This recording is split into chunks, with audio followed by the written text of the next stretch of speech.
Hi everybody, it's me, James the Man's Man, and welcome back to the Man's Kitchen. We're continuing on with our barbecue series for the summer, and today we're going to make a grilled pizza. And I'm going to show you the ingredients that I'm going to use right after this.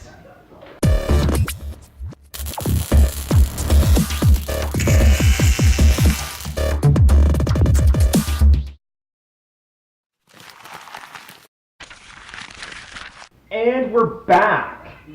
Before I continue on with this, I would encourage everybody to follow me on Instagram, Twitter, and Facebook. That way you can get updates when I post new content. Now, we're going to start out with our grilled pizza, and we're going to make our pizza dough first. I have water, yeast, olive oil, flour, and salt. My next row of ingredients I want to show you now is the toppings. I have cheese, sausage, coarsely diced onions, coarsely diced peppers, and split in half cherry tomatoes. The cherry tomatoes we're going to put on the stove and cook the water out. They're going to be too watery for our pizza if we leave them whole or uncooked. Behind me, I've got some tomato sauce already started.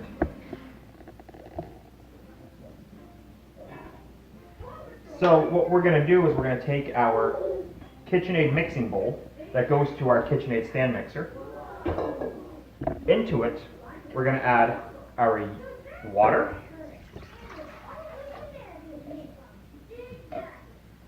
and our yeast. We'll take our spatula and stir this up until the yeast dissolves.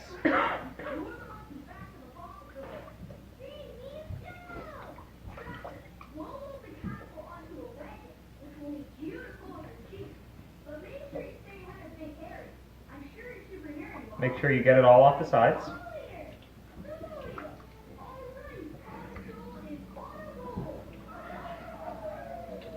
And if you don't have time to make your own dough, you can always get pizza dough in the freezer section of your local grocery store or your local bakery. We're basically just adding everything together here. That was the olive oil. This is the flour now. And we're going to put some salt in. Now I have about double the yeast that you would normally need because I'm not going to let this sit overnight to proof. I want this in an hour so we can have dinner today. So this will be ready after about an hour. And all I'm going to do with my spatula here is just give it a little bit of a premix. You kind of want to get a flaky dough consistency here before we take it over to the mixer. And you can see that we're starting to get that right now. Everything's starting to get flaky and mealy. Okay?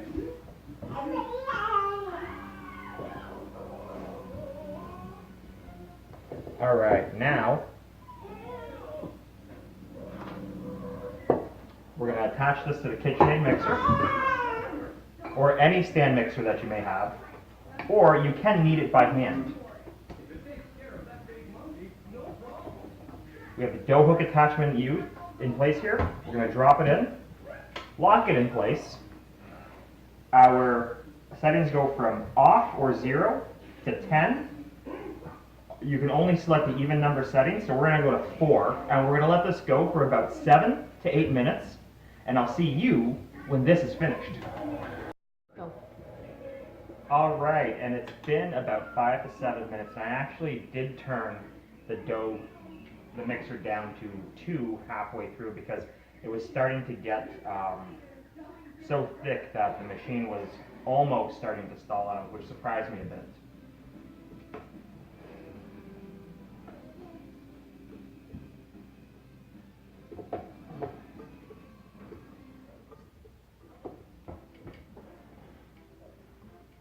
I think I'm going the wrong way. There we go. So this should give us 8 small pizzas.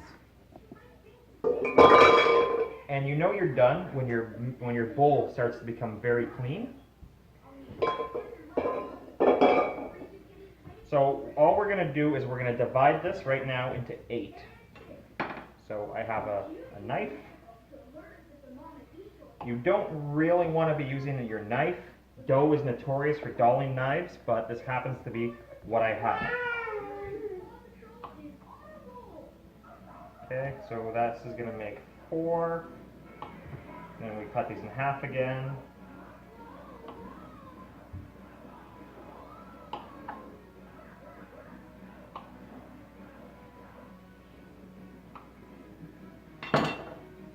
Roll them into little balls.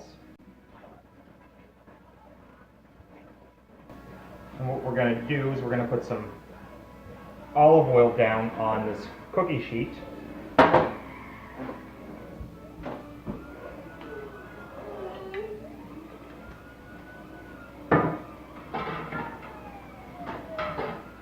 Rub it around.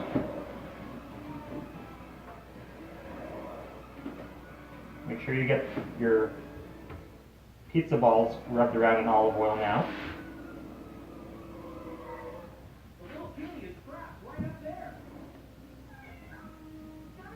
You want to space these out because they're going to double in size.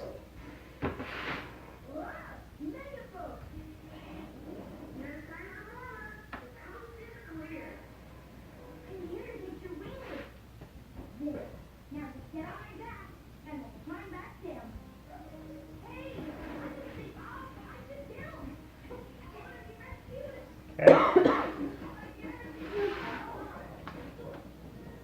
We're going to take some saran wrap.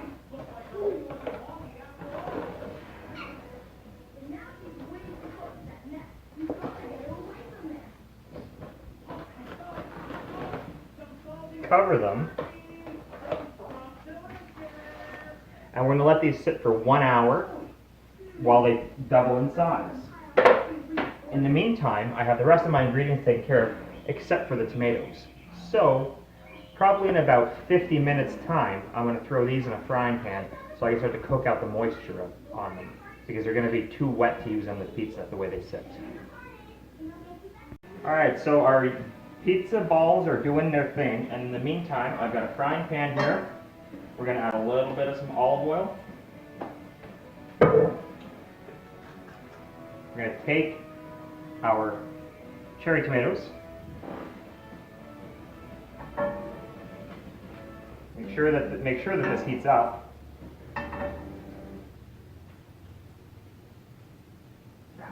And we're going to add these tomatoes with a little bit of salt. And that'll help dry out some of the moisture. And we're going to let these go for about 5-6 minutes, maybe 10. So it's okay if you start this earlier and then shut it off when they're done. Basically, you want to cook them as long as you need to get most of the water out. Okay, I cooked these for about 8 minutes, and you can see that now I have most of the water gone, and they look a little dry, and that's going to be better on the pizza. So our last step inside is going to be to take a little bit of benching flour, snap your wrist to get even coverage across your table.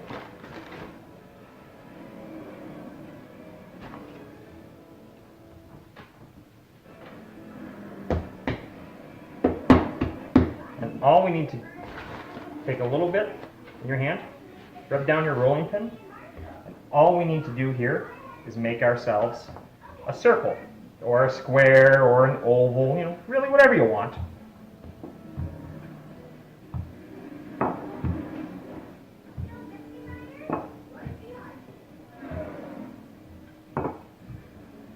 Okay.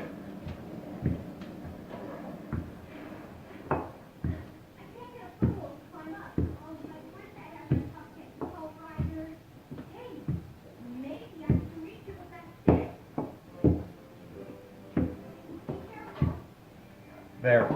Now, timing is everything. So you'll notice I have all of my toppings already ready on this tray.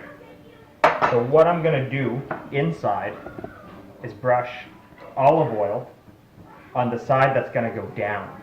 Okay? We're going to take this tray of stuff outside, so I'm ready to go. I'm going to come back inside for the dough, and we're going to put this on the barbecue. Okay, we're outside. I folded my pizza dough in half just to carry it out, and I folded it with the oil side together, so nothing would stick. I've got my barbecue ready to go. I'm going to put the oil side down. I'm going to close that and let that go for 1 to 3 minutes, somewhere in that range. I'll get back to you then. Okay, it's been only 2 minutes and 15 seconds. And you can see I've got a huge air bubble. So I'm going to brush this side down. I'm going to punch that down.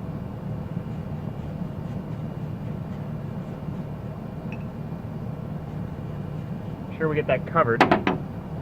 I'm going to use this oversized novelty flipper I got at Christmas from my sister-in-law. I bet she never thought I'd have an actual purpose for it. Okay, now this is why everything needed to be set up.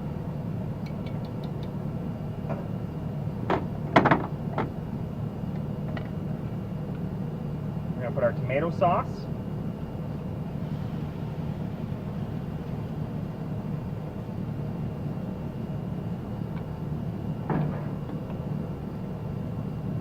Cheese.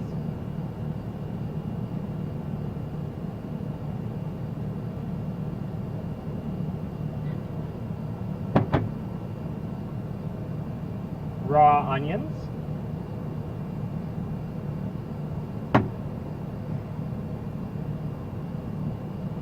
Peppers.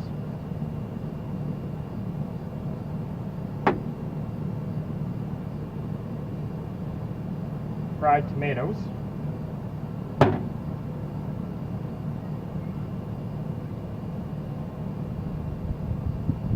Sausage. Don't do that, and we're going to close this up. Don't grab anything hot that you sit there, but we're literally going to leave this on for 3 to 5 minutes, and that'll be it. And when we come back, we'll have a nice pizza, and I'm in searing pain. Okay, after about 3 to 5 minutes, some numbing cream and some Advil. And by the way, I put polysporin on it first. Boy, did I ever dance in pain, because for some reason, that really stung. I'm going to use the oversized pizza peel yet again. And I'm going to take this inside, drop it on a cutting board, slice it up, and tell you how amazing it is. All right, we're inside, and I got my trusty knife. We're going to cut this in half. Now, one of the things you could do when you're doing something like this is you could have fried up the sausage if you wanted. Would have gotten a little crisp on it. I didn't want to, so I didn't. We're going to take our pizza and give it a bite and see how it is.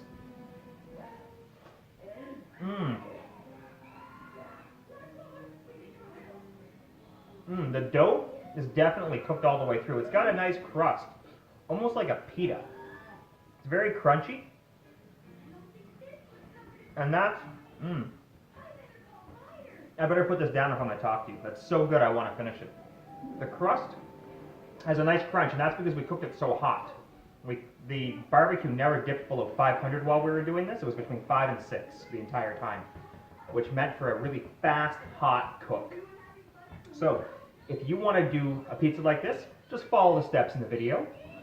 If you want to like my channel, please click the like button for this video. Click the subscribe button for this channel so you can get notifications when I post videos. Hit the bell to make sure you do get those notifications, and follow me on Instagram, Twitter, and Facebook so you can get more behind-the-scenes content from us over here at The Man's Kitchen. Thank you, and have yourself a great day.